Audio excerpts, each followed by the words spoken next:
I used to take this train through the south of India, and there's this town called Vizag. It's a beautiful coastal town. And we announced our, yeah, there you go. We announced our largest ever AI investment outside the US, a $15 billion, 1 gigawatt plus data center, 80% powered by clean energy with subsea cables going in. ఎప్పుడు లేని విధంగా ప్రపంచం అంతా ఈరోజు విశాఖపట్నం వైపు ఎందుకు చూస్తుంది? అసలు ఈ గూగుల్ డేటా సెంటర్ అంటే ఏంటి? దానివల్ల ఎస్పెషల్లీ స్టూడెంట్స్కి ఎన్ని ఉద్యోగాలు కల్పిస్తారు? అవి నెలకి 15,000 రూపాయల ఉద్యోగాలా, లేదంటే లక్షల్లో సంపాదించే ఉద్యోగాలా? అసలు ఈ డేటా సెంటర్ వచ్చిన తర్వాత విశాఖపట్నం ఫ్యూచర్ ఏంటి? హైదరాబాద్ లాగా విశాఖపట్నం తయారవబోతుందా? ఒక పొలిటికల్ పార్టీ చెప్పినట్టు దీనివల్ల ఎన్నో ఎన్విరాన్మెంట్ కాజెస్ ఉన్నాయా, లేదంటే గవర్నమెంట్ డబ్బు వృధాగా పోతుందా? ఆ డబ్బు అంతా ప్రజల మీద రుద్దుతారా? ఇవన్నీ నేను ఈ వీడియోలో చెప్తాను. పూర్తిగా వీడియో చూడండి, చాలా ఇన్ఫర్మేషన్ ఉంటుంది. First thing, Google data centre ఏంటంటే బేసిక్గా ఆర్టిఫిషియల్ ఇంటెలిజెన్స్ వర్క్లోడ్స్ ఏవైతే ఉన్నాయో దాన్ని చాలా ఫాస్ట్గా చేయడానికి అండ్ ఈజీగా డెవలప్ అయ్యేలా చేయడానికి పనిచేస్తుంది అనమాట. అండ్ చాలా రకాల డేటా అంతా దీంట్లో స్టోర్ చేసుకుంటుంది అనమాట గూగుల్ డేటా సెంటర్. సో బేసిక్గా ఇది వచ్చేసరికి గూగుల్ అండ్ అదాని కానెక్స్ అనే 2 కంపెనీస్ మర్జ్ అనమాట ఇది. అయితే రీసెంట్ ఇంటర్వ్యూలో గూగుల్ CEO సుందర్ పిచై గారు ఒకటే మాట అన్నారు, అమెరికాలో ఎన్నో డేటా సెంటర్స్ ఉన్నాయి, కానీ అమెరికా దాటి ఇంత పెద్ద గూగుల్ డేటా సెంటర్ ఇన్వెస్ట్మెంట్ అనేది ప్రపంచం మొత్తంలో ఎక్కడా లేదు, అలాంటిది విశాఖపట్నంలో పెడుతున్నాం అని అన్నారు. ఈ ప్రాజెక్ట్ వచ్చేసరికి 2026 నుంచి 2030 లోపు ఎస్టిమేషన్ రెవెన్యూయే $15 బిలియన్. AI వర్క్లోడ్స్ని సపోర్ట్ చేయడానికి గిగావాట్ స్కేల్ కంప్యూట్ కెపాసిటీని ఏర్పాటు చేస్తున్నారు. దాంతోపాటు ఇంటర్నేషనల్ సబ్సీ కేబుల్ కూడా ఏర్పాటు చేస్తున్నారు.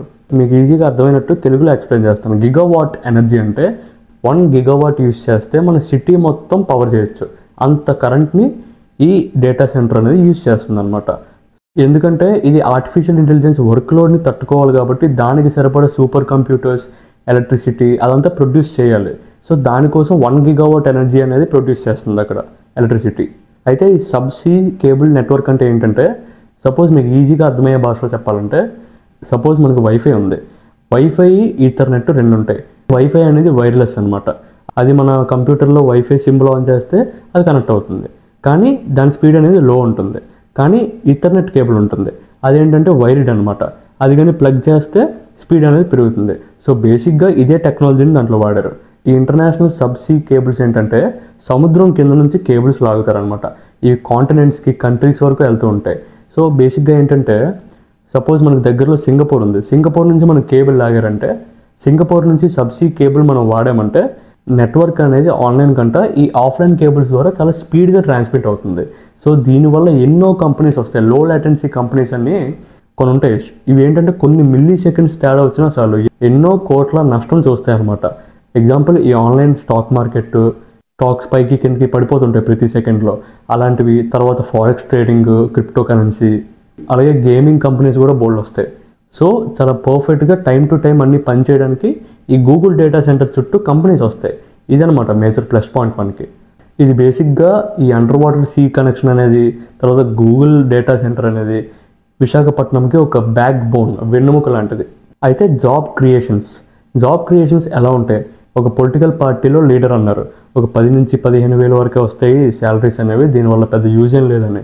కానీ వరల్డ్లోనే బిగ్గెస్ట్ ఇన్వెస్ట్మెంట్ ఇక్కడ జరుగుతుందంటే శాలరీస్ కూడా అదే రేంజ్లో ఉంటాయి. అక్కడ మిల్లీ సెకండ్ టైం వచ్చినా సరే అన్ని కోట్ల నష్టం వస్తుందంటే దానికి తగ్గట్టు ఎంప్లాయీనే చూస్ చేసుకుంటారు. వాళ్ళు కూడా పెద్ద పోస్టుల్లో కోట్లలో సంపాదించేలాగే ఉంటాయి. సో వాళ్ళకు కూడా హెవీలీ టాలెంటెడ్ పీపుల్ కావాలి. లక్షల్లోని, కోట్లలోని శాలరీస్ ఇవ్వడానికి రెడీగా ఉంటారు ఫ్యూచర్లో. సో ప్రజెంట్ అయితే గవర్నమెంట్ 188,220 జాబ్స్ క్రియేట్ చేస్తారు అని చెప్పింది.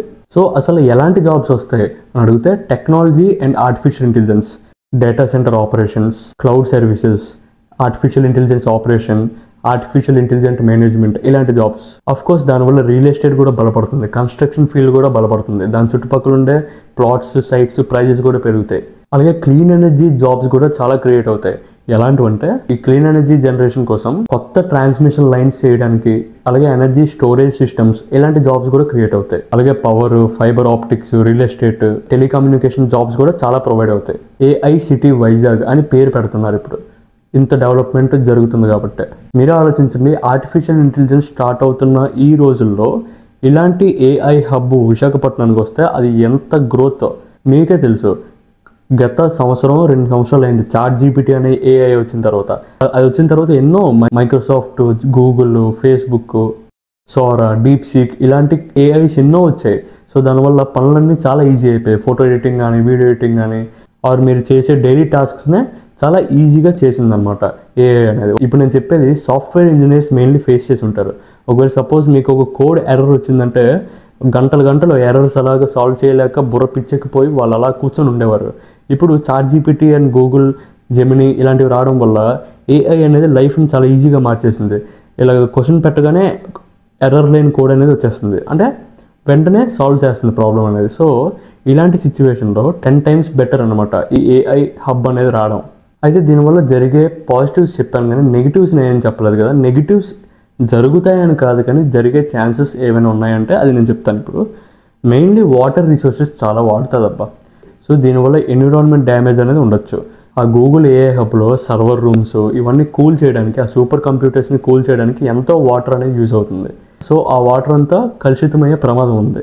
అలాంటిది హాట్ క్లైమేట్స్లో అయితే ఇంకా కన్సప్షన్ లెవెల్ అనేది ఇంకా పెరుగుతుంది. సో ఈ టాస్క్ని గవర్నమెంట్ ఎలా ఫుల్ఫిల్ చేస్తుందో మనం చూడాల్సి ఉంది. ఇంకా ఈ ఎలక్ట్రిసిటీ 1 GW పవర్ అంటే విశాఖపట్నం, ఒక విశాఖపట్నం కాదు 2 విశాఖపట్నాలని పోషించేలా ఉంటుందన్నమాట. 1 GW పవర్ అంటే అంత పవర్ అది ఎలా ప్రొడ్యూస్ చేస్తుంది, దానికోసం వాళ్ళు చేసే ఖర్చు అదంతా ప్రజల మీద వేస్తారా ఏంటనేది ముందు తెలియాల్సి ఉంది. అలాగే మెయిన్లీ వాటర్ రిసోర్స్ ఒకవేళ లేకపోతే ప్రజల చుట్టుపక్కల రెసిడెంట్స్కి ఇబ్బంది పడే ఛాన్సెస్ ఉన్నాయని కొన్ని సోర్సెస్ తెలుపుతున్నాయి. ఇది ఎంతవరకు నిజమో కూడా తెలుసుకోవాలి ఇంకా. సో ఈ ఎకలాజికల్ డ్యామేజ్ అనేది జరుగుతుందని ఆల్రెడీ కొన్ని రిపోర్ట్స్లో తేలింది. ఎన్విరాన్మెంటల్ ఇంపాక్ట్ అసెస్మెంట్ EIA అనే రిపోర్ట్స్లో ఆల్రెడీ వాళ్ళు పబ్లిష్ చేశారు. సో ఇదనమాట ఈవేళ వీడియో. విశాఖపట్నం నుంచి ఎవరైనా ఉంటే ప్లీజ్ కామెంట్ చేయండి, వాళ్ళు ఏమనుకుంటున్నారో నేను తెలుసుకోవాలనుకుంటున్నాను.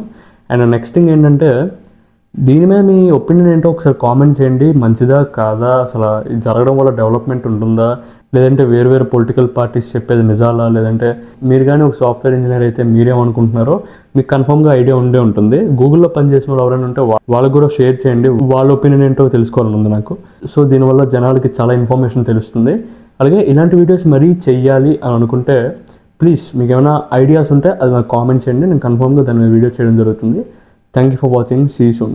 Sounded like there's a lot of folks here from India, or no, if I said, stand up if you're from India, actually. Would you be welcomed? Wow, look at that.